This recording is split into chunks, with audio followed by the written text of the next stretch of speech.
तो प्यारे बच्चों, इस वीडियो में डिस्कस करेंगे डीओई की तरफ से प्रोवाइड किए गए क्लास 10th के लिए क्वेश्चन ऑफ द डे की मिशन मैथमेटिक्स वर्कशीट को, जो कि 12 सितंबर 2024 डेट के लिए है, दोनों मीडियम में एक साथ। इससे पहले कि सभी वर्कशीट और असेसमेंट का सॉल्यूशन दोनों मीडियम में अपलोड है। कमेंट में प्लेलिस्ट की लिंक मिलेगी, ओपन करके देख लो। साथ में 13 सितंबर की असेसमेंट अभी अपलोड कर दूंगा, कमेंट को चेक कर लेना थोड़ी देर बाद, उसका भी सॉल्यूशन मिल जाएगा दोनों मीडियम में। और सबसे इम्पोर्टेंट, लास्ट सेशन के मिड टर्म पेपर की तैयारी के लिए, पैटर्न को समझने के लिए मॉर्निंग प्लस इवनिंग दोनों शिफ्ट के क्वेश्चन पेपर विद आंसर मिल जाएंगे। कमेंट में अलग से प्लेलिस्ट की लिंक मिलेगी, ओपन करके देख लेना, ठीक है।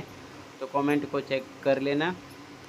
सीधा आ जाओ क्वेश्चन पर। क्वेश्चन है, निम्न परिस्थिति के लिए एक नामांकित चित्र बनाइए। Draw a labelled figure for the following situation. केवल हमको चित्र बनाना है, यानी कि फिगर ड्रॉ करना है, सॉल्यूशन नहीं करना है इसका, ठीक है। क्वेश्चन है, from a point P on the ground the angle of elevation of the top of a 10 metre tall building is 30 degree. A flag is hosted at the top of the building and the angle of elevation of the top of the flag staff from P is 45 degree. भूमि पर एक बिंदु P से एक 10 metre ऊंचे भवन का उन्नयन कोण 30 डिग्री है। भवन के शिखर पर एक ध्वज को लहराया गया है, ध्वज मतलब झंडे को लहराया गया है, और P से ध्वज के शिखर का उन्नयन कोण 45 डिग्री है।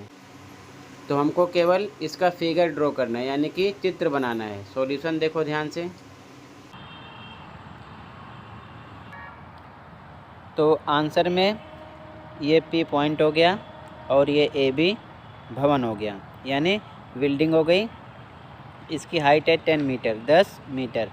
अब कह रहा है कि जो इसका शिखर है, यानी कि B पॉइंट है, इसके ऊपर एक फ्लैग यानी कि झंडा लहराया गया है। तो ये हमारा B से ये क्या हो गया, फ्लैग हो गया C तक, ठीक है ना, जैसा कि आप देख रहे हो। फिर इधर लिख दिया फ्लैग यानी कि झंडा, ठीक है। फिर कह रहा है जो झंडा लहराया गया है उसके ऊपर जो टॉप है, यानी जो शिखर है, उसका जो एलिवेशन एंगल है, यानी कि उन्नयन कोण है 45 है। तो जो ये हमारा भवन था, इस हिसाब से P के अकॉर्डिंग ये कितना था, 30, ठीक है ना, उन्नयन कोण 30 था। और उसके बाद में जब यहाँ पर फ्लैग के टॉप पर पहुँचा, तो यहाँ से जो, ठीक है ना, एंगल बन रहा है वो कितना है, 45, यही इसमें बोल रहा है, ठीक है ना। तो हमने यहाँ पर नामांकित कर दिया P A B C, ठीक है। P पर P रहेगा, क्वेश्चन में बोला गया है। बाकी A B C यहाँ पर कुछ भी आप A to Z कर सकते हो, ठीक है। ये तो अगर इस कंडीशन में आपको नहीं बनाना तो आप ऐसे भी बना सकते हो, ठीक है ना, इस साइड को करके, ठीक है ना, दोनों साइड से आप फिगर बना सकते हो। तो P पॉइंट, ये भवन यानी कि बिल्डिंग 10 मीटर, यहाँ से यहाँ तक जो उन्नयन कोण है 30 है। इसके शिखर पर यानी B पॉइंट पर एक झंडा लहराया गया है जो C है, B से C, और इसके मतलब C पॉइंट से जो उन्नयन कोण बन रहा है टोटल यहाँ से लेकर यहाँ तक कितना है, ये 45, ठीक है, ये 45 हो गया, ठीक है।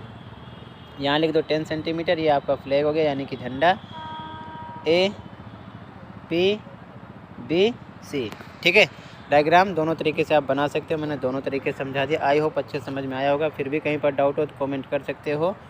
बस इतना ही था, इसी के साथ ये वर्कशीट कंप्लीट हुई। Thank you for watching this video and take care.